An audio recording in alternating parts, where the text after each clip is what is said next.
May bago na naman nga paboritong gawin si Batang Anino. Palagi na nga lang siyang ganito. Hindi ko na nga talaga alam yung gagawin sa kanya. Mas mahilig pa nga siya tumingin sa akin sa salamin. Maya-maya ngayon aalis na yun tapos babalik na naman. Hindi ko na nga mabilang kung ilang beses yan bumabalik-balik dyan sa salamin. Mukhang ganda-ganda nga siya sa sarili niya. Pero bakit naman minsan binubugbog nga niya? At ito naman yung sumunod na araw. Pagising pa nga lang niya na umaga talaga namang sinilip niya kung may nag-iba ba sa mukha niya. Hindi pa nga siya nakakapag-toothbrush, nakatingin na agad sa salamin. At ayun, tawa-tawa nga kami sa kanya kasi marunong siya humingi ng tubig.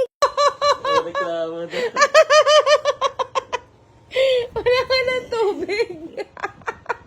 Grabe naman yan. First time niya nga lang ginawa to. Talaga namang kahit hirap na hirap nga siya, dinala niya talaga sa akin. Si Dos lang kasi marunong manghingi ng tubig nila. Kaya naman tawang-tawa nga kami nung siya na yung nangihingi. Minsan kasi nakakalimutan kong refillan yung tubig nila. Ito nga yung video ni Dos na nangihingi siya ng tubig. Titigan ka talaga niya hanggang sa mapatingin ka na sa kanya. At kapag nakita mo na siya, ito na yung gagawin niya. O di ba para talaga siyang tao? At ay nilapit ko nga sa kanya yung tubig. Tinanong ko nga sa kanya kung ano ba ilalagay namin. Okay na, ilalagay na natin. Lalagyan na ha. Ito na po, ito na po. O di ba napakatalino talaga? Yung mga kapatid niya nga nakapila lang sa kanya at tinaantay nga siyang matapos. Kaya naman tuwang-tuwa nga kami kay Batang Anino. Naturo na pala sa kanya ni Kuya Dos kung paano humingi ng tubig. Ayun na talaga dinala niya pa sa akin dyan sa kama. Tubig. Ay, grabe naman. Grabe naman. Grabe. Grabe. Uhaw na uhaw. Grabe. Uhaw na uhaw.